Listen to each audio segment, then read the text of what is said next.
Hey everyone, and welcome back to Jumpstart. First off, I'm not Dave. There isn't a bunch of Atmosphir design docs and game paraphernalia around me, but this is the same Atmosphir news show that you're used to. Anyway, we're back.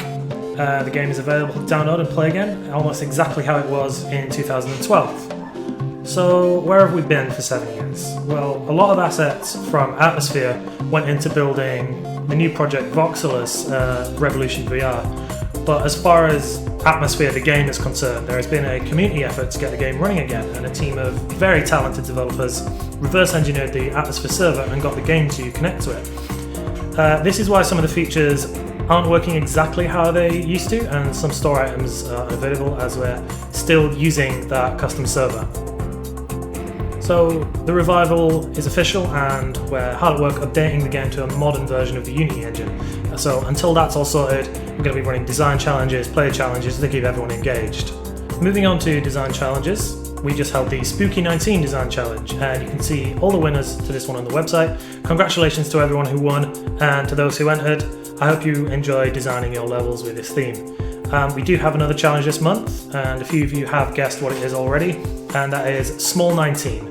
So this one, you have a 20 by 20 by 20 grid to build your level. All the blocks, all the hazards, all the triggers need to fit inside that 20 by 20 by 20 grid. Now, this is 5 blocks smaller on each axis than the last time we held this challenge.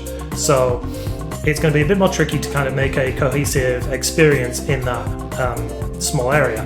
So you're going to get 100 Atmos if you enter, and if you win, you're going to get 200, 400, or 1,000 depending on where you place, and that's in addition to the Atmos you get for entering.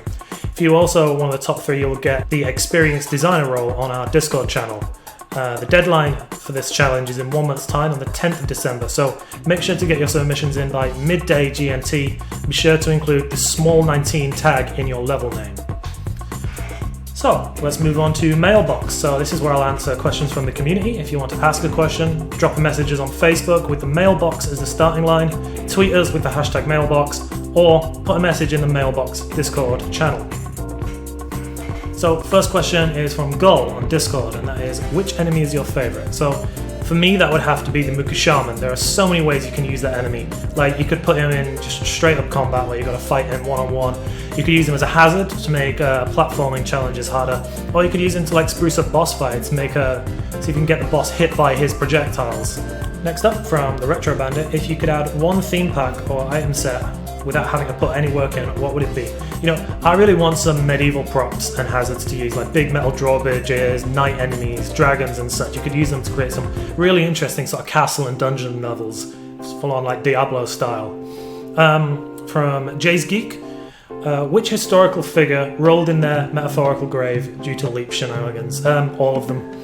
I don't think there's anything Leap hasn't done to break the laws of physics or science at this point.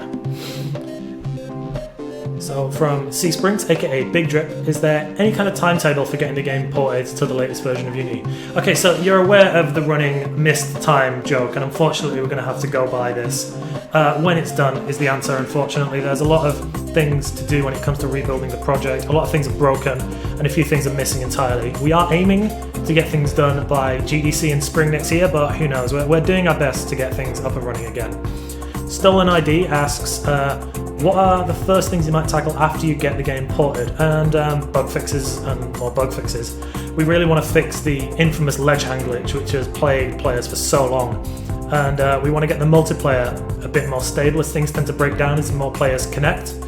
We do, of course, want to add features, so we want to get NPCs working properly. They're sort of almost there for enemy NPCs, like melee combat works, but when you give them a ranged weapon, they just don't know what to do with it.